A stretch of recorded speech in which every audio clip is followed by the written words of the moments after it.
Sa nakaraan, si Shadow at ang mga miyembro ng kanyang organisasyon na Shadow Garden, ay muling nagsama-sama sa Midgar Kingdom at sinimulan ang kanilang hakbang upang ipakilala ang kanilang organisasyon. Ngayon, si Sid ay naglalakad kasama ang ibang mga estudyante isang hapon pagkatapos ng kanilang mga klase. Hawak at binasa niya ang isang flyer na nag-aanunsyo ng mga preliminaries para sa paparating na Bushan Festival, pagkatapos ay naramdaman niyang sinusundan siya ni Liu. Si Liu ay bahagi ng Numbers, isang grupo ng mga tagasunod na na-recruit ng mga orihinal na miyembro ng Shadow Garden sa kanilang krusada sa pagsisiyasat at pagpapabagsak ng kulto ng Diablos. Siya ay kasalukuyang naglilingkod sa ilalim ni Gamma. Siya ay inatasan na sundan at tulungan ang kanilang Master Shadow sa loob ng paaralan. Nagbibigay siya ng ulat tungkol sa mga salarin na nahuli nila kagabi. Ang mga vigilante na ito ay nasa isang killing spree sa likod ng pangalan ng Shadow Garden. Muntik na nilang mapatay si Prinsesa Alexia, na humahabol sa kanila, kung hindi dahil kay Shadow at sa napapanahong pagdating ni Liu ay wala na siya. Sinabi niya sa kanya na ang mga lalaki ay nakaranas ng malakas na brainwashing ng utak, isang tipikal na katangian ng The Third Children. Ang The Third Children ay tumutukoy sa vanguard ng kulto ng Diablos, ito ay upang matiyak na hindi sila magpapalabas ng anumang mga pahiwatig kung sakaling mabihag. Ipinaalam din niya sa kanya na kinumpirma nila ang presensya ng isang pinangalanang The First Child sa kabisera. Ito ay mas mataas na ranggo kaysa sa The Third Child, dahil kahit na matapos ang brainwashing ng utak, pinananatili nila ang kanilang sarili, at mas brutal sila pagdating sa pakikipaglaban. Ang pinangalanang First Child na ito ay napunta sa nagngangalang Rex, ang The Game of Betrayal. Mukhang hindi muna pinapansin ni Sid ang news report dahil mas naaabala siya sa flyer. Inilagay ni Skell at Poe ang kanyang pangalan sa preliminaries. Sa simula, ayaw niyang pumunta, ngunit nang maglaon, napagtanto niya na maaaring maging daan ito upang malaman ang bagong pag-unlad ng kulto. Makakahanap din siya ng mga paraan para libangin ang sarili kung papasok siya sa preliminaries. Sa pagpapasya, nagpaalam siya kay Liu upang isipin kung ano ang susunod niyang gagawin. Dumating ang araw ng preliminaries, at lahat ng mga mag-aaral ay nasa sabik na makita kung sino ang magiging kwalipikado para sa pagdiriwang. Sa wakas ay sumali si Sid sa kaganapan, lalaban siya kay Rose Oriana. Siya ang presidente ng Student Council, at ang prinsesa ng kalapit na kaharian ng Oriana. Gaya ng inaasahan, lahat ay nag-cheer sa crowd favorite na si Rose, na ang talento sa sword fighting ay ang pinakamahusay sa akademya. Marahil, pangalawa lang kay Prinsesa Iris. Sa kabilang banda, wala man lang nakakaalam kung sino si Sid, pero iyon ang pakay niya. Sa totoo lang, gusto lang niyang magsanay ng ilang background character secret techniques pagdating sa pakikipaglaban sa tinuturing niyang karakter sa kwento. Mas nasisiyahan siyang bumangon sa tuwing bumabagsak siya, habang ginagawa niya ang lahat ng mga diskarte na kanyang naisip. Pero iba ang iniisip ni Rose, iniisip niya na ang determinasyon at tiyaga lang ni Sid ang nagtulak sa kanya para bumangon sa kabila ng pagbagsak kahit duguan ang bibig. Napagpasyahan na gamitin ang lahat ng kanyang mahika para sa huling atake, naghanda siyang salakayin si Sid. Ang referee, naawa man o natakot nang makita ang isang estudyante na ganap na na-demolish ng Student Council President, ay agad na itinigil ang laro. Idineklara niyang panalo si Rose. Sinubukan ni Sid na magprotesta, ngunit ang mga medics na mas mukhang mga bouncer sa isang club, na nagbabanta na sasaktan siya ng higit kung hindi siya titigil sa pag-ungol. Paglabas niya sa infirmary ay nakabenda na parang mommy, na makakatulong sa kanya na gumaling. Sa pisikal na anyo niya ngayon, nakita siya ni Sherry Barnett. Maaaring hindi niya ito maalala, ngunit siya ang babaeng tumanggap ng kanyang mga tsokolate noong isang araw. Sa totoo lang, na-distract si Sherry sa pagtanggap ng mga tsokolate kaya hindi na siya makapag-focus sa kanyang research. Ito ang unang pagkakataon na nakatanggap siya ng anumang bagay mula sa sinuman.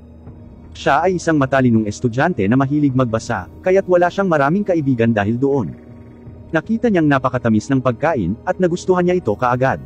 Ito ay kung paano siya nagkakaroon ng isang uri ng pagkagusto kay Sid, kaya nagpasya siyang ibalik ang ilang cookies sa kanya, at ipakilala siya sa kanyang ama, si Lutheran Barnett. Si Lutheran ay ang assistant principal ng Academy of Science. Siya rin ay isang kampyon sa Bushan Festival sa panahon ng kanyang kabataan. Ngayon, siya ay may edad na at nakakaranas ng mga pisikal na karamdaman. Nang bigyan ni Prinsesa Iris si Sherry ng gawain na pag-aralan ang artifact na natagpuan sa mga labi ng kamakailang pagsabog, hinimok niya ang kanyang anak na babae na tanggapin ito. Sinabi niya kay Sherry na naniniwala siya sa kanya, na magagawa niyang i-crack ang code na nakapalibot sa artifact. Siya rin ang nagsabi sa kanya na marahil, sa pagtanggap ng tsokolate mula kay Sid, maaaring naghihintay ang bata sa kanyang tugon. Kaya pala nasa isang kafe sila ngayon. Pasimpleng pinagmamasdan ni Sid ang malapit na samahan ng mag-ama. Inutusan siya ni Lutheran na bisitahin ang isang ospital upang suriin ang kanyang mga sugat. Ito ang nagudyok kay Sid na manatili sa bahay ng ilang araw, dahil sa totoo lang ay ayaw niyang mahuli na walang anumang pinsala. Lumipas ang ilang araw, at sa wakas ay pumapasok na naman siya sa mga klase. Mukhang isang normal, boring na araw para kay Sid. Isang nakakainit na araw para sa isa pang karakter sa background, ngunit ang mga sorpresa ay palaging nasa paligid, o sa kasong ito mula sa ilalim ng lupa. Isang grupo ng mga nakahod na lalaki ang nagtitipon sa paligid ng isang higanteng lalaki na nakasuot ng buong baluti, ganap na itinatago ang kanyang mukha. Naglabas siya ng isang artifact, na parang isang mata na may pulang hiyas sa gitna. Pinamanipula niya ito ng mahika, agad itong nagkalat ng bula na kulay fin rainbow na hindi nakikita ng mata maliban kay Sid. Naramdaman niya kaagad na may mahiwagang barrier sa kanilang paligid. Tinitingnan niya ang kanyang slime na hinulma niya bilang hand ripper, hindi nito mapanatili ang anyo nito.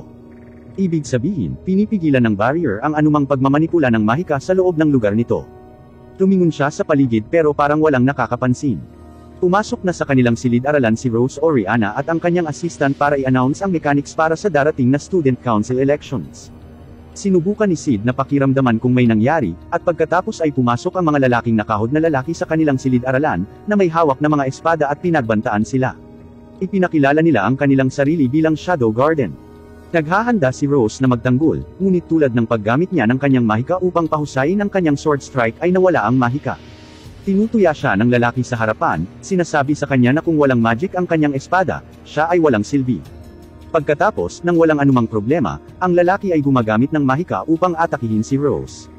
Sa isang aksyon na karapat-dapat na tawaging kabayanihan, tumakbo si Sid sa kanya at itinulak siya sa isang tabi, at kinuha ang indayog ng talim sa kanyang sarili.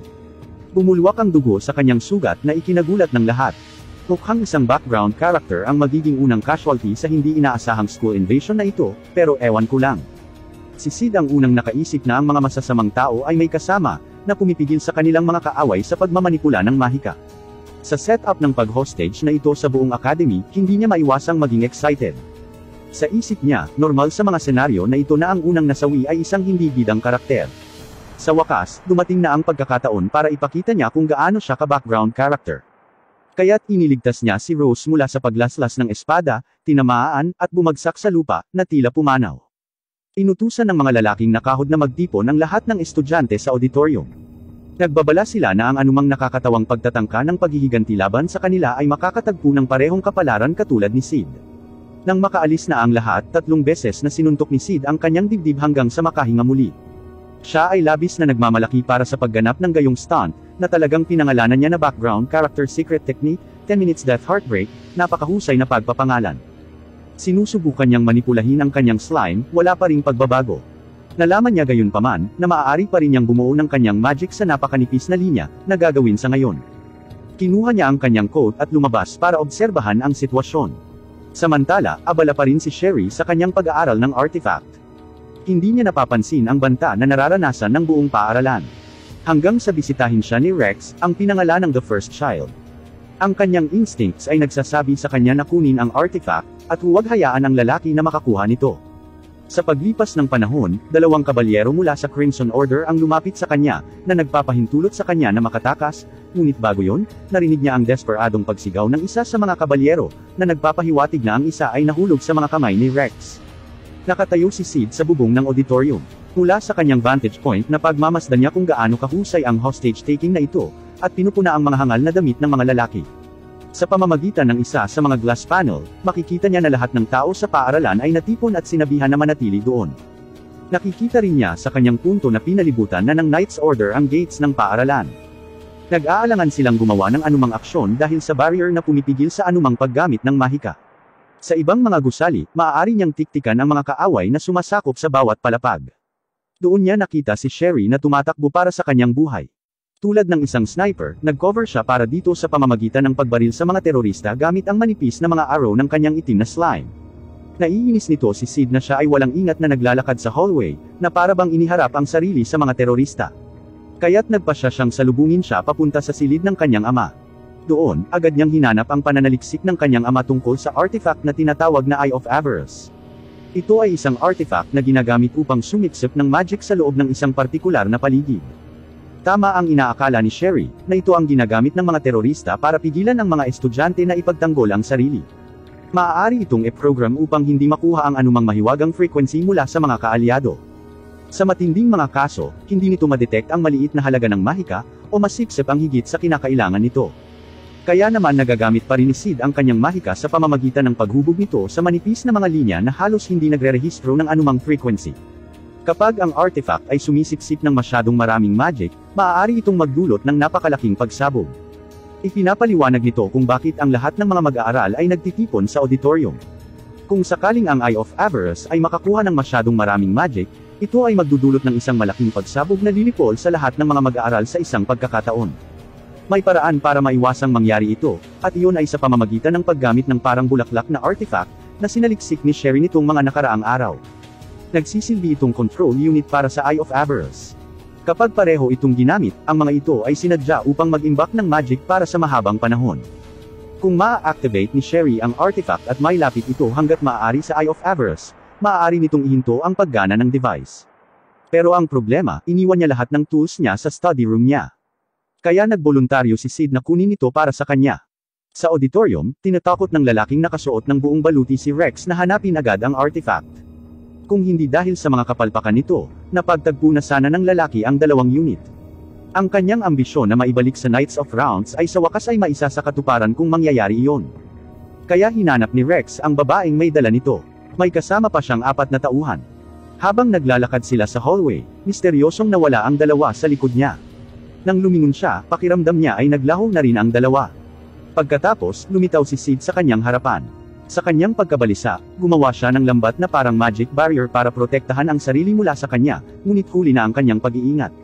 Siya ay itinapon sa isang silid-aralan, kung saan ang lahat ng iba pang mga tauhan ay nakaupong patay.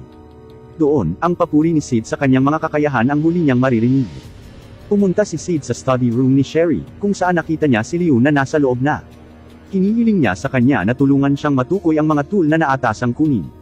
Iniulat ni Liu na ang Shadow Garden ay nakapasok sa paaralan, at naghihintay para sa kanyang mga utos.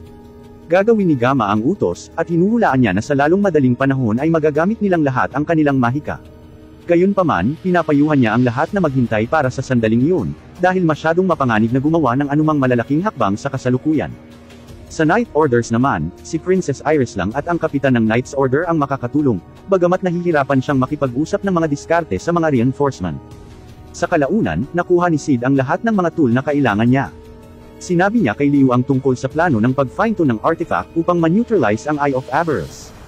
Sagot ni Liu na nagsasabi na ipapaalam niya kay Gamma at sa iba pa ang signal nito.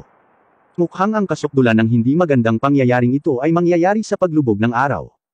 Ang Knight's Order ay nagpapatibay sa kanilang seguridad, habang ang Shadow Garden ay naghihintay ng mga utos mula sa kanilang master. Sa loob ng auditorium, lahat ay naghihintay ng mangyayari. Ang magiging resulta ng insidenteng ito ay depende sa kung matatapos ni Sherry ang kanyang gawain sa tamang oras. Alamin ang higit pa sa mga susunod na yugto. Salamat sa panunood ng Part 4. Mag-like at mag-comment at magkita tayo sa Part 5.